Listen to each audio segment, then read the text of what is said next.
Hello mga ka-farmers, welcome back to my channel. Matagal-tagal na tayo hindi nakapag-upload. So ngayon, sisimula naman tayo ulit from the top. So ngayon ay magpapakain ako ng mga white leghorn ko, ng mga na-produce na mga sisiw. At ipapakita ko sa inyo yung mga naging breeding ko sa mga white leghorn, kung naging successful ba ito or hindi. Alright, let's go! So nandito yung last batch ng mga sisiw natin mga ka-farmers na nabibreed na mga white leghorn. So yan yung last batch natin. Nakapag-breed ako siguro 4 na batches. So yan yung unang batch. Yung pangalawa nandun. Tapos ito yung pangatlo mga farmers ay nabenta natin. At ito yung last batch na pang-4 na batch na napisa. Ito na lang yung natira. So wala na ako, hindi na ako nagpapisa dahil marami na ito. So sineseparate ko na rin yung mga babae at saka mga lalaki. So ito mga halos lahat or almost ito lahat ay mga babae na ito. Nandyan, mga babae na rin. Pero may nakahalong heritage. Pero meron mga pure dyan, siguro mga 20 piraso ng babae. So ito sila oh.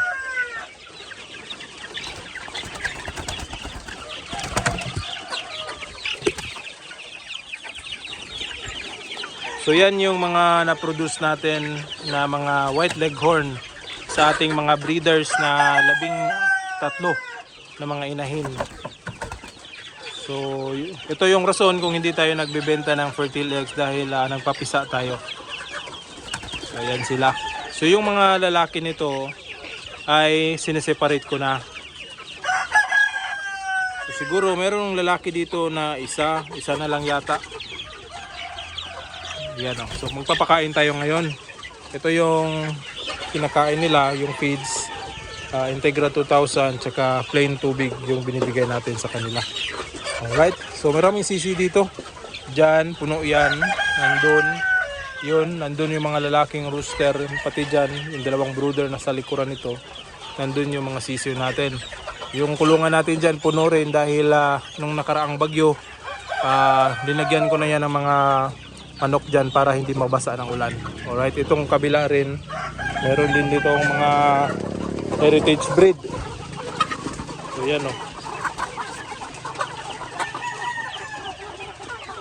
So yun mga ka-farmers, marami yung na-breeding natin kaya huminto muna ako sa pag-breed ng mga palahi natin dahil marami na ito. Nung una nga kulang na yung kulungan natin na mapaglagyan ng mga sisiw kaya huminto muna ako sa pag-breed.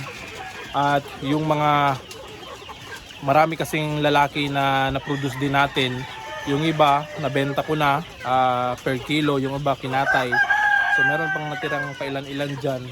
So palalakihin natin yan at kapag aabot yan ng 900 grams to 1 kilo ay pwede na natin yung ibenta o di kaya katayin para pang ulam. So yun, magpapakain muna tayo ng mga sisiw. Let's go! So yung nandito mga ka-farmers, nabilang ko ito, 40 heads yung nandito. At overall, yung mga na-produce natin na natira dito sa atin, siguro abot pa ito ng mga 60 or 70 heads na mga babae. So hopefully ay healthy pa rin yung mga sisiw natin at walang maging aberya hanggang mangingitlog sila. So yan, ito 40 heads yung nandito. Yung nandyan siguro nasa mga 20 plus. At meron pa akong mga 20 rin na nandun sa kabila na medyo malalaki rin dito. Ito siguro na sa mga 2 weeks na ito mga ka-farmers, almost 3 weeks ata. So matagal itong nakalagay doon sa brooder na close brooder natin dahil wala nga tayong kulungan. Kaya nung nabakante ito, tsaka pa natin na transfer yung mga sisiw na ito. So ito nasa mga almost 1 week na yata nandito sa labas at so far okay naman sila.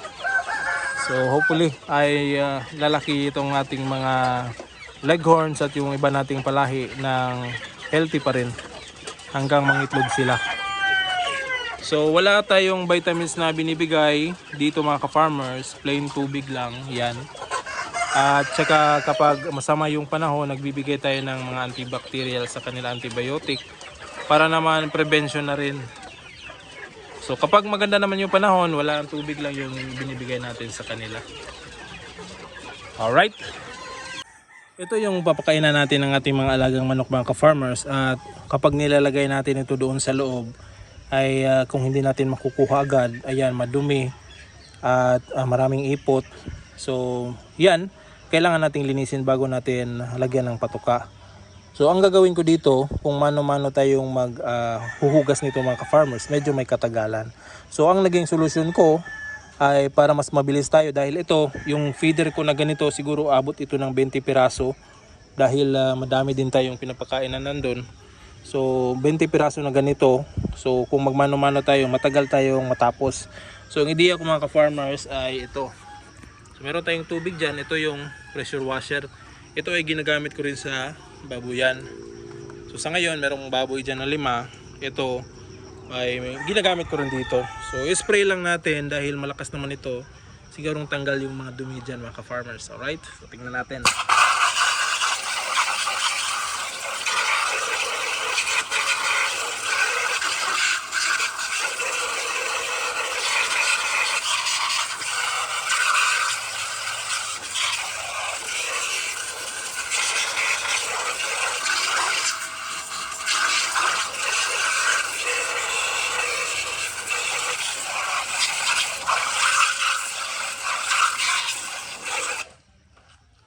So yan mga ka-farmers, ilang segundo lang natapos na tayo sa paglilinis. Kahit yung madikit na ipot dyan na mahirap kuskusin, kapag tinamaan itong pressure washer natin ay siguradong tanggal. So hindi na tayo nagsasabon, hindi na tayo nag-disinfect kasi sobrang lakas nito, ay siguradong tanggal yung mga dumi at saka pati na yata yung bakterya. Pero paminsan-minsan nagdi-disinfect tayo, inisprayhan natin ito ng Sunrox para ma-disinfect yung kanilang pakainan.